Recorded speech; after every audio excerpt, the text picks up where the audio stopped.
Earlier, I did a video where I discussed some of my favorite famous philosophical thought experiments, and that was a lot of fun. So I thought maybe I'd do another video where I discuss some of my favorite psychological experiments. So here goes. Number 1, the Asch conformity experiment. The Asch conformity experiment, or the Asch conformity study, was conducted in the 1950s by Solomon Asch to examine how strongly individuals conform to group pressure. Participants were placed in a room with several other people who were secretly actors working with the researcher.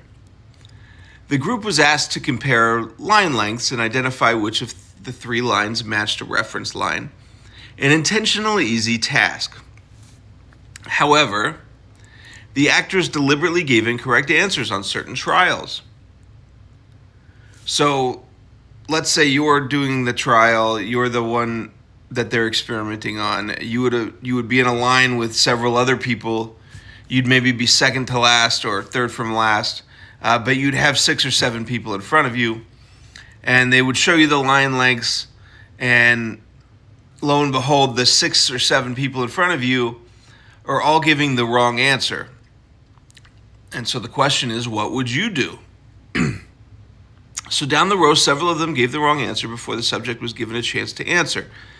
Despite correct answers being obvious, most participants, about 75% of them, conformed to the group's wrong responses at least once. They lied about what they were seeing with their own eyes, just so that they didn't have to feel uncomfortable in a room of strangers. This demonstrates the powerful influence of social pressure on individual judgment. What makes this experiment enduringly interesting is that it reveals conformity even when the stakes are trivial and the correct answer was visually obvious. A variation on the experiment was also performed in which the actors in front of them continued to give the wrong answer, but then one of those actors in the row would give the right answer. In this alternate variation, almost none of the participants were willing to lie. The social pressure just kind of decreased because they had one other person on their side. That was enough. Even though the study was done a long time ago now, the results should terrify us today. Why? Well, I'd say social media, and maybe even the partitioning of news sources along political lines. Because that means we're way less likely to hear alternative perspectives on a given news item. So if all those people in the line are lying, or not in this case lying, but misguided, and we parrot that answer for fear of discomfort, well, now we're parroting a misguided answer simply because we've locked ourselves in a room with only these people. More than that, it means that these are people who already have basically the same worldview as us. That's the way social media kind of separates us these days.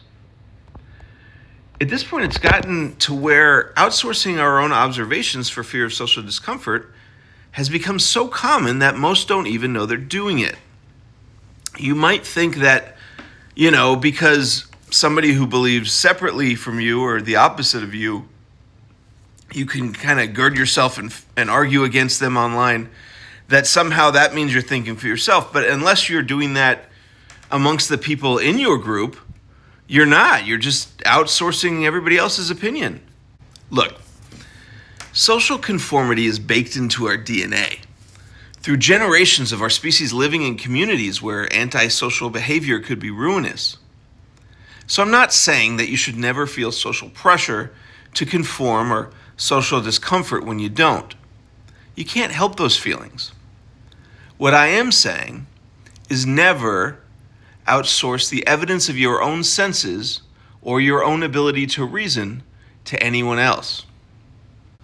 Number 2, the Milgram obedience experiment. The Milgram obedience study was conducted in the early 1960s by Stanley Milgram to investigate how far individuals would go in obeying authority figures. Participants were told that they were assisting in a study about learning and memory, and they were instructed to administer increasingly powerful electric shocks to another participant, who was actually an actor, whenever the person gave incorrect answers. Although the shocks were fake, the participants believed they were real. So basically, if you're one of the participants and you don't know you're in this experiment, you're told that this is about memory. There's a list of things, and the person behind this, they're like in this little room. You're behind a door, but you have a button and you could shock them. It's more like a dial. And if they give the wrong answer, you're supposed to shock them, and that voltage is supposed to increase over time. And these actors are acting like they're in pain every time you do it. Surprisingly, a majority continued administering the shocks even when the learner, who's the actor, appeared to be in severe pain.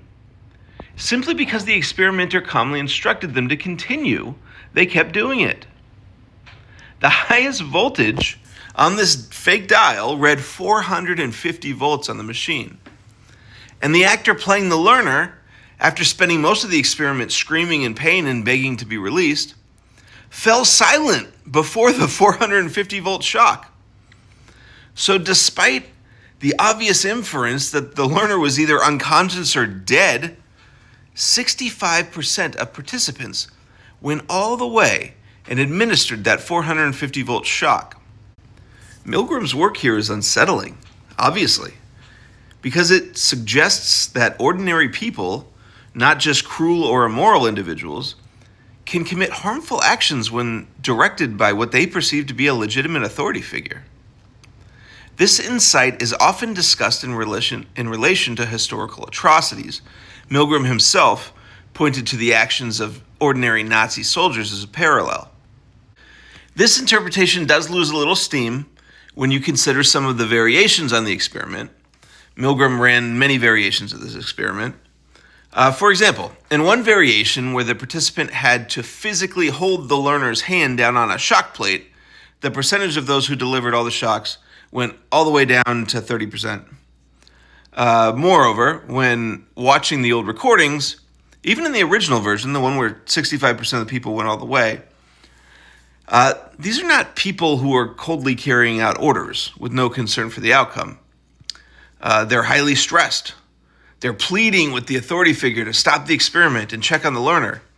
At times, they were literally yelling at this person playing the authority figure and demanding that he act rationally.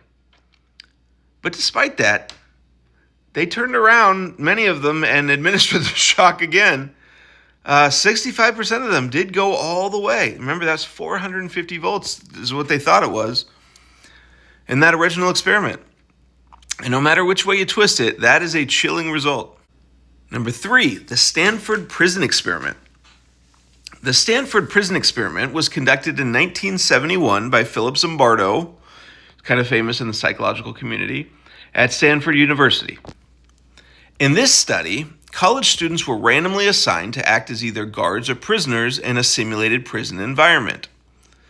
The guards were given authority.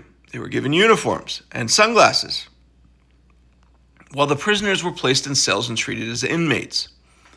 Within just a few days, many guards began exhibiting abusive and authoritarian behavior, while prisoners showed signs of emotional distress and helplessness just within a few days.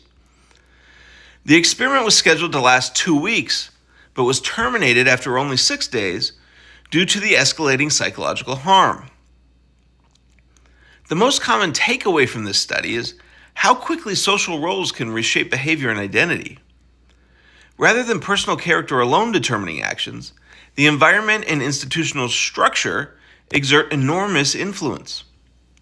The experiment has been used in court cases, and Zimbardo himself became quite the celebrity after the study was published, frequently testifying to his results in open court in defense of someone accused of a crime that may have been shaped by their environmental factors. Famously, the experiment was used to explain the torture of prisoners at Abu Ghraib during the Iraq War. However, recently the experiment has also sparked debate about research ethics and methodological rigor. The published version of the experiment states that the guards were merely given their roles at random and they took it upon themselves to be aggressive and abusive. But recent investigation has shown that may not have been the whole truth. Accusations of Zimbardo himself instigating the guards to treat people that way, at times insisting on it, have shaken the foundation of the original interpretation. Moreover, many efforts to replicate the results have been unsuccessful. None of that means that there isn't still something to learn about the Stanford Prison Experiment. It's just that perhaps the takeaway is closer to the takeaway from the Milgram study than it is to its own unique insight. Some of these randomly selected college kids really did treat prisoners of a fake prison in sadistic ways. Being prodded to by an authority figure shouldn't lessen our concern about the results, just shift the perspective that the environment itself wasn't the sole guiding factor. Number 4, the Lost in the Mall experiment. The Lost in the Mall experiment was developed by Elizabeth Loftus and colleagues to study the creation of false memories. In this experiment, participants were presented with several childhood stories, supposedly provided by their family members. While most of the stories were true, one was fabricated. It described the participant getting lost in a shopping mall as a child, crying and getting rescued by an elderly woman. Through repeated discussion and suggestion, a significant portion of the participants eventually came to remember the false event, sometimes adding their own vivid details. They didn't just go along with the story, they added it to their catalog of experiences. This exercise highlights how surprisingly malleable memory can be, especially when trusted sources reinforce the suggestion. The phenomenon carries important implications beyond laboratory psychology. It raises concerns about the reliability of recovered memories, therapeutic suggestion, and even collective memory within communities. It even makes you ask the philosophical question, what is memory really? If you remember something that didn't actually happen, is that memory something different than a memory of something that did happen? Have you ever asked AI to edit something, like a picture? I once had a work brochure that a coworker wanted me to make a small edit on. So rather than go through the process of editing it myself, I just uploaded it to AI and asked them to make the change. It did a fine job within 30 seconds. When I forwarded it to my coworker, he decided that he wanted another small change, then another. That was too many changes. By the 4th change, words all over the flyer were misspelled, and the picture on the brochure now looked like a cartoon. Why? I hadn't asked it to change any of those things. But when AI edits something, it regenerates it completely. If you only want something small changed, it can usually copy what you've given it and make the change without a problem. But when it has to remember too many different things, the whole regeneration suffers, and things are changed that you never had any intention of changing. As it turns out, our memories are a lot like that.